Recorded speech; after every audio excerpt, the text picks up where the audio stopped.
Imagine a stream.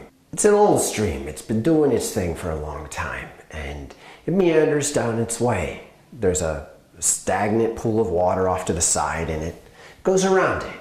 A tree's fallen, it's rotting. The water channels are over the end and down around the corner.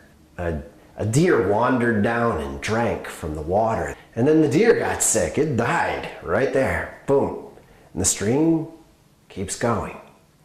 And this continues for 10 years, 20 years, as it is. Not anything inspires substantial change. And then the rain comes. It pours in a way that it hasn't rained for decades, and all of a sudden the flow in the stream is twice as strong.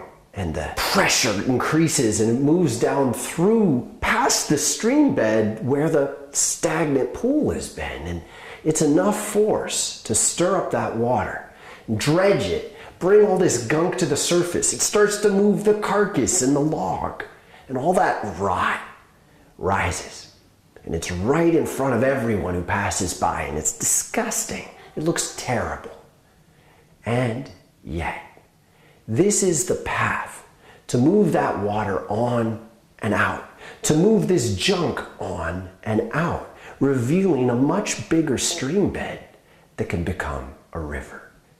In our lives, this river is always dormant within the stream. The power of your life force is restricted by whatever you've been through that's stuck, that's rotted. And in many cases, people will go on with their lives, contending with the dead skins, the old layers of rot, and they get used to it. It becomes normal. In fact, you may not realize that this is something that stays with you. A dream you may have had to be an artist that just ossified. You never really said no, but you were never able to say yes. An early love that came to like deep fruition, and yet somehow it didn't last, and yet you weren't able to fully let it go. The pattern of these forces stays with us, and unless something specific happens to change you, you can die with this stagnancy. It is a great passion of mine to share with others the practice of sacred chant, also known as ecstatic chant, because it brings on a sense of joy and euphoria for those who practice it, as it works on us vibrationally with the power of sound. So, yeah.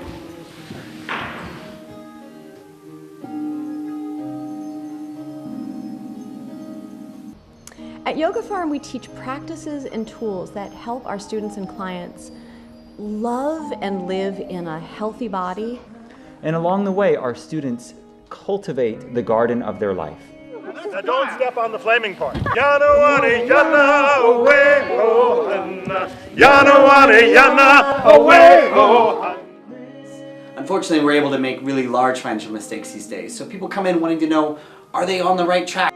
We track our expenses and we start to have plans and goals about how we're going to move forward. These are things that I help people do.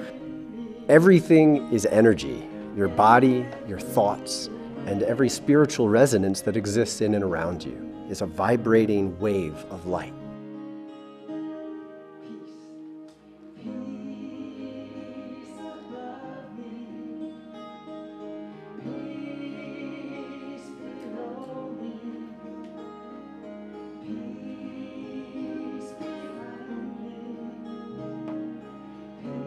Love your body, take control of your time, steward your finances, tune into your intuition, balance your mind, and calm your emotions. Teaching Ithaca Wellness.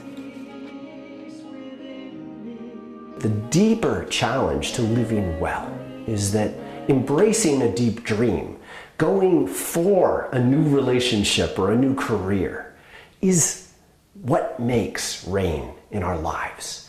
The rain of love, the rain of life that pours down when you embrace something amazing. Semi-consciously, people are aware that if you really go for it, if you really go after that back burner pipe dream that you've had, it's gonna rain. And when it rains, it's gonna expose all those things that you wish you were over. The work of this practice Wildflowerfire, is to help you contend with those dead skins, that stagnant water, and the rot that makes a dam in your life, to help you identify where the most significant stuck places are and how can you move them, how can you shift them as gracefully as possible before you're contending with a torrent. And as a result, you can be ready.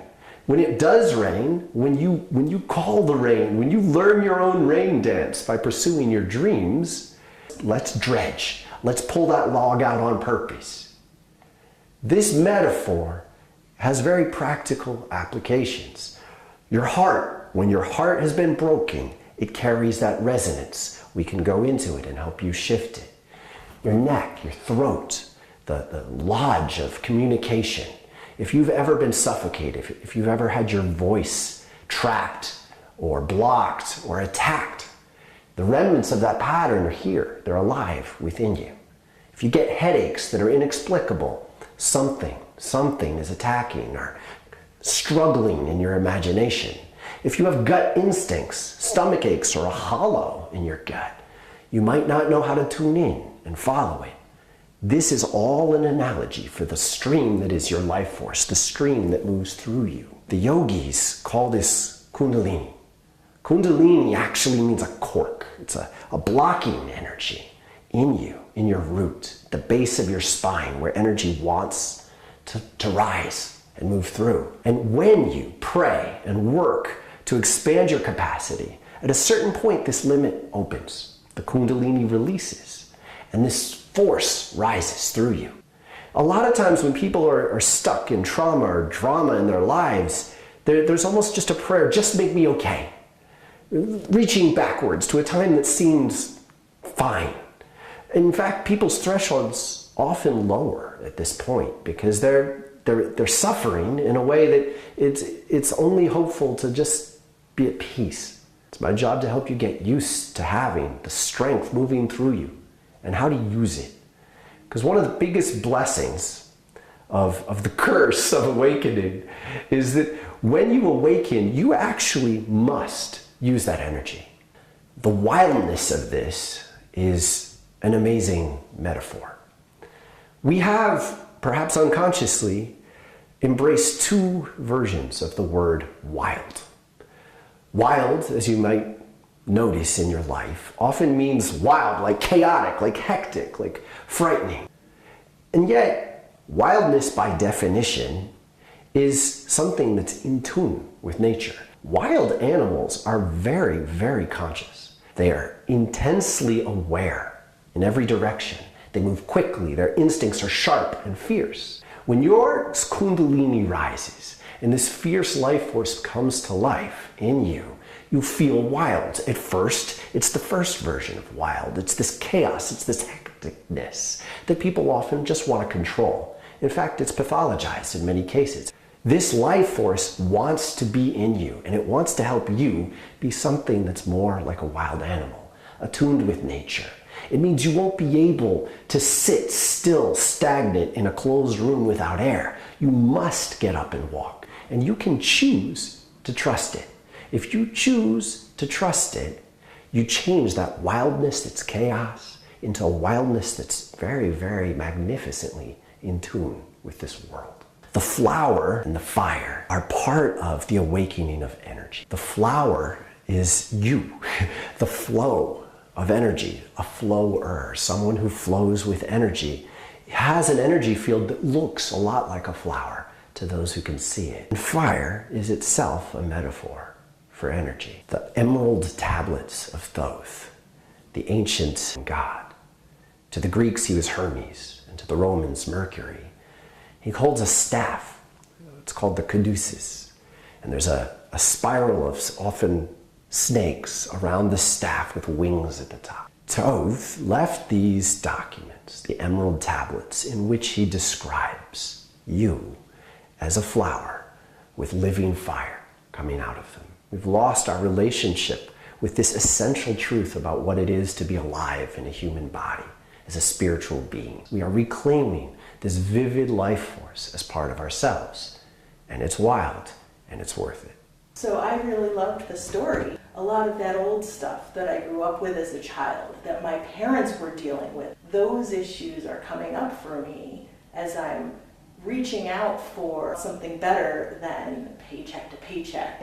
Yes, congratulations.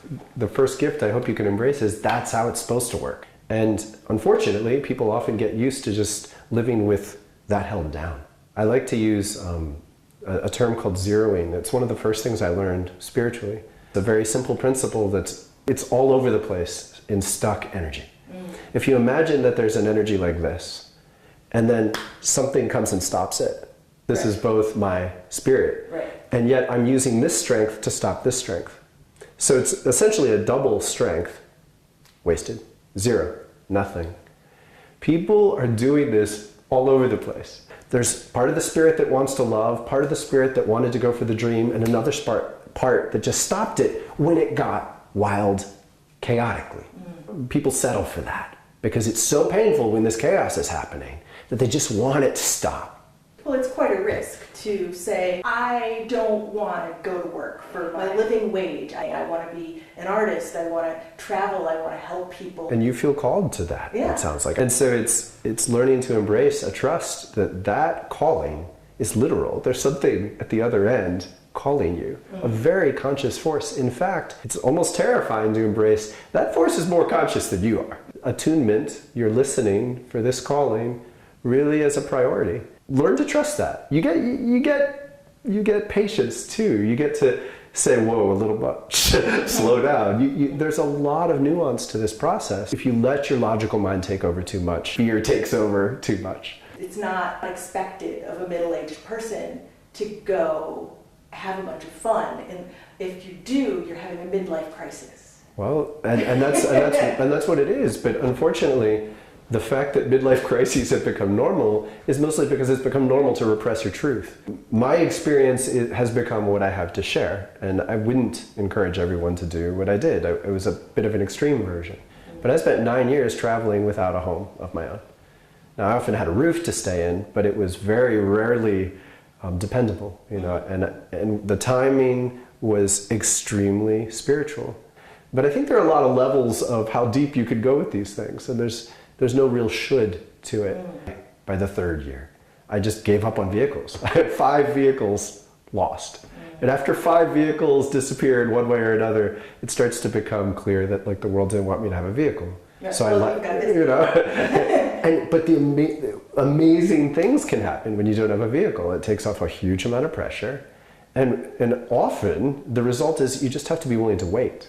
There are always rides. There are always magical people who want to give you rides. There's a give and take.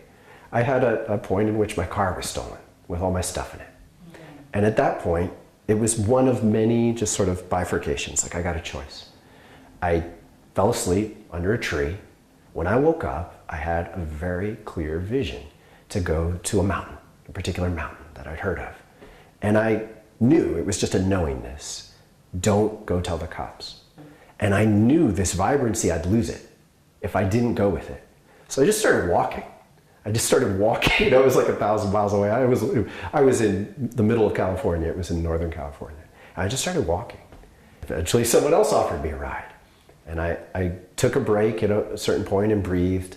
It's starting to work because I got 2 rides now, but from kind people who gave me food. So I'm like, I pray to get there in good form. I started up in the ante a little, and I ended up meeting the 3rd ride took me to a Native American festival where we did sweat lodges, and I swam in this river, and I cleansed myself, and I got to sing and meet a lot of friends, and I told them my story. I was given pants and a sleeping bag, and all of a sudden I started to have all the things I needed. It was a warm sleeping bag. So my fear started to go down.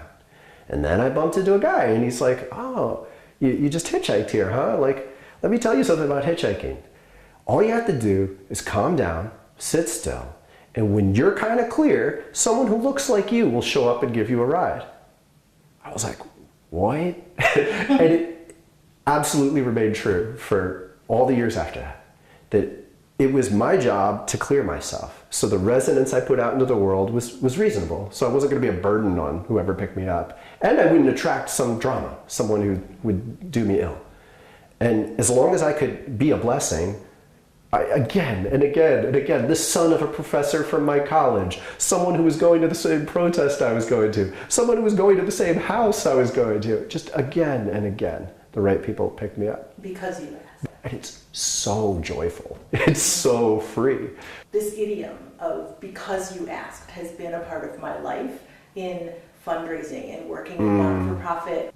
80% of the people who are going to give money to a cause, to an organization, anything, venture capitalists. If you ask them, why did you give this money? Why did you back this new startup? Why?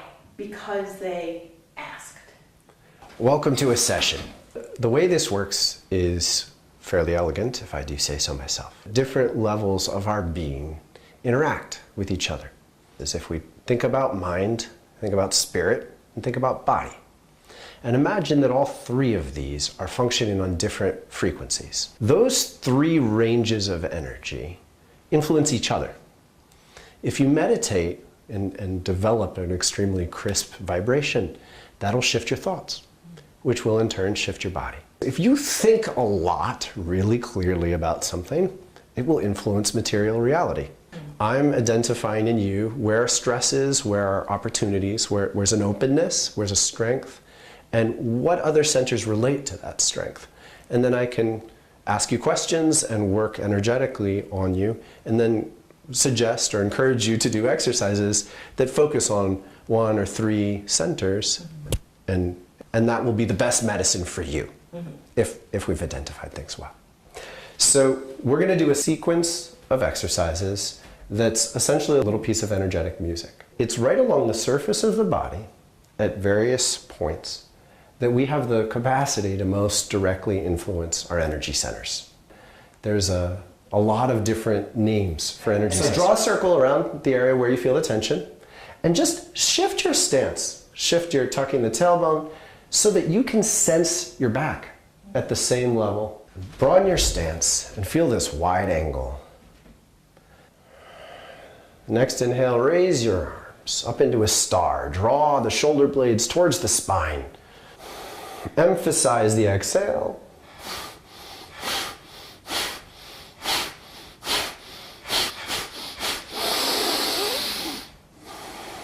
And put your hands down on the navel and feel the fire that you've cultivated here.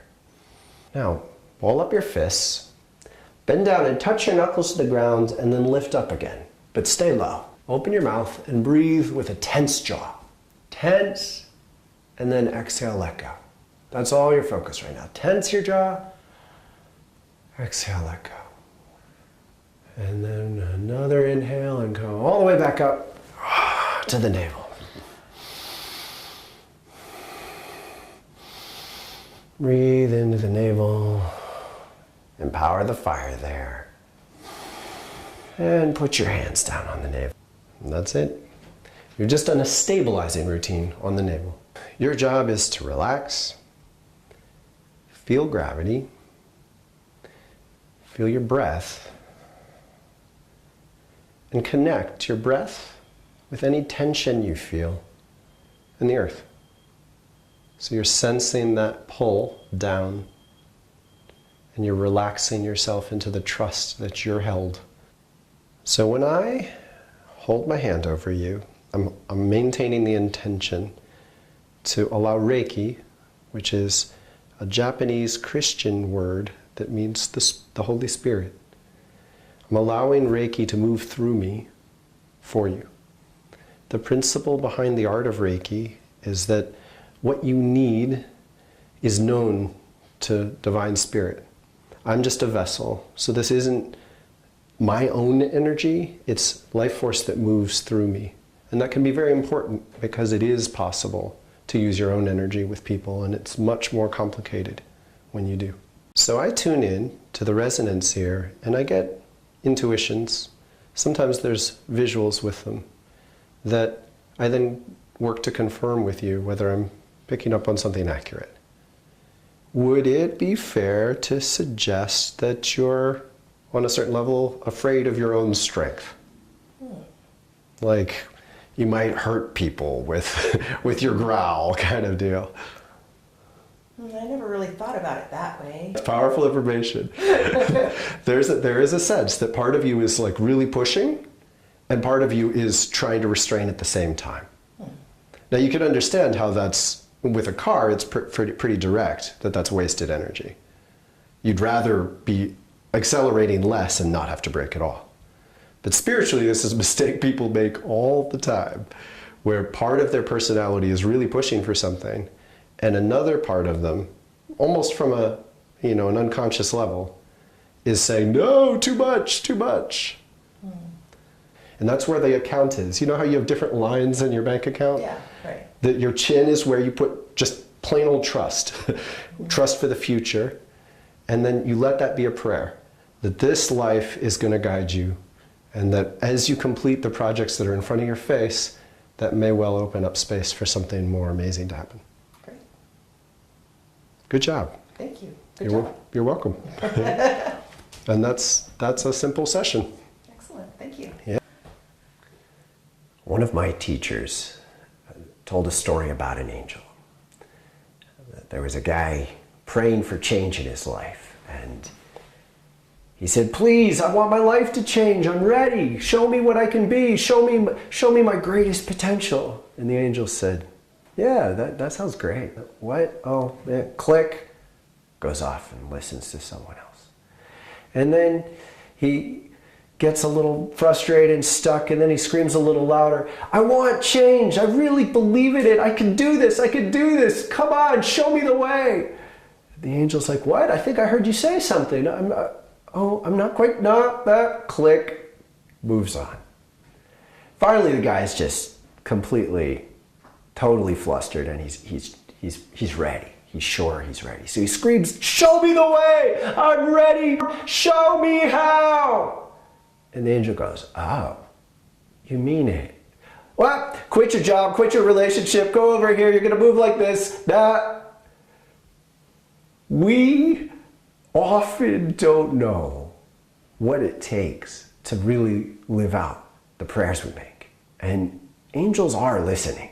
They're always listening. And it's my trust that everyone who works with me, one of the first questions I ask is, what kind of artist are you? Because whatever pain, whatever drama you have is raw energy that you've been wasting, that's been pouring into this woundedness. If you are going to reclaim this wounded spirit that's floundering out here, you need to do something with it. And that something has to have passion in it. The form of passion is often up to you. It probably takes on something that there's a history for you. You used to paint, or you used to play an instrument. Well, wake that up again. That's often where I start people. At least go back to that old instrument. Maybe it'll lead in a new direction. If you want to heal, you're going to have to agree to become more vibrant and more alive than you've ever known how to be. And I hope that I can help you do that.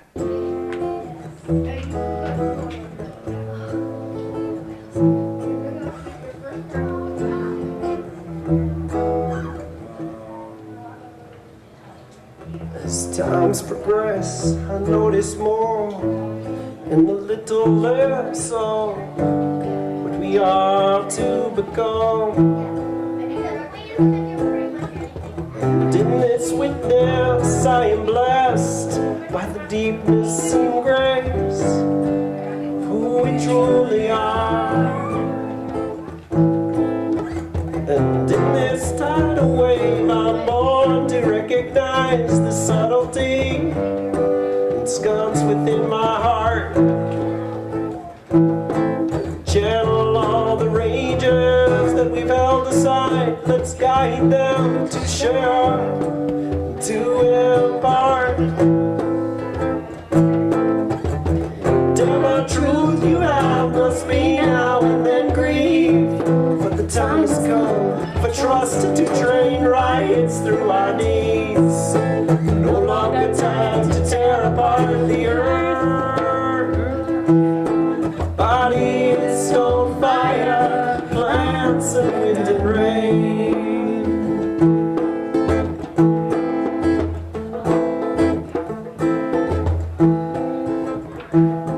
Body is stone fire.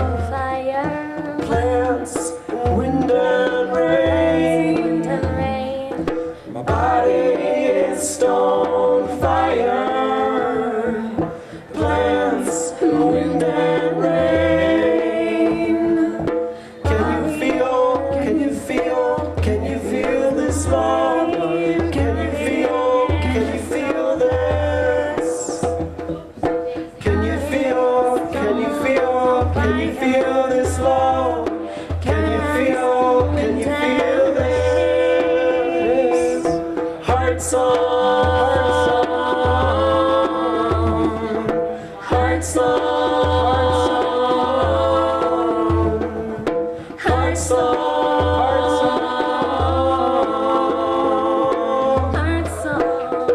heart song.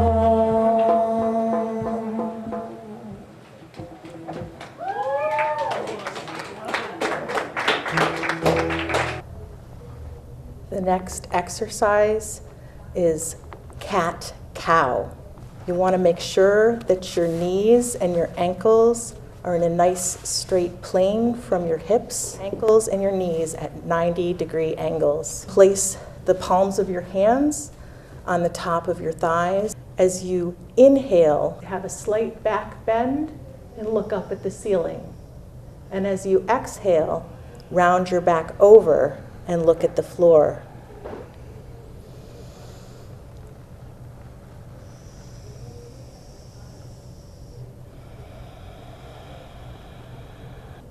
Yoga is about paying attention to, controlling the breath, but it's also about letting go. Allow and accept what is to be and connect fully to what is right now. Voices and hearts come to sing together.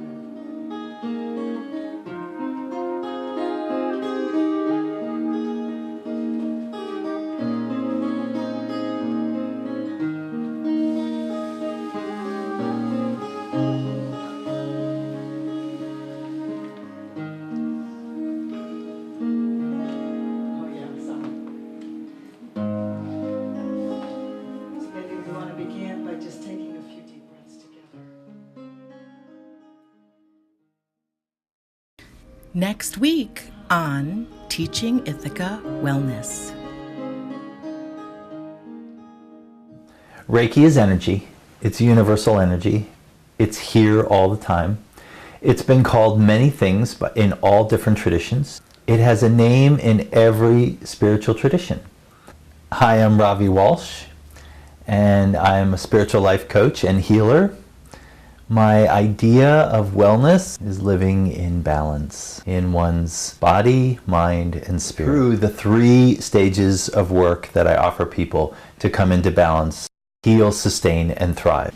Most of us are just 3 questions away from a breakthrough in our life. Wouldn't it benefit us to have tools at our disposal that we could question our experiences? Inquiry gets us real. It's learning to access these 3 centers in your body, these 3 areas where there's neural activity happening. Yeah, our gut thinks. This isn't therapy. You're doing your own work. You're seeing the connections yourself. Nobody needs to do that for you. You don't need to change as much as you think, just the way you see your life. We have potential for so much more. Thoughts create feelings. Feelings and thoughts or beliefs together create our behaviors. And the 3 together, let's face it, that creates our life.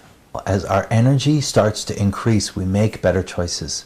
We find it easier to move away from negative things, negative thoughts, negative people, and open up our life to more grace, more opportunities. As the Dalai Lama says, meditate an hour a day. If you don't have time to meditate an hour a day, meditate 2 hours a day.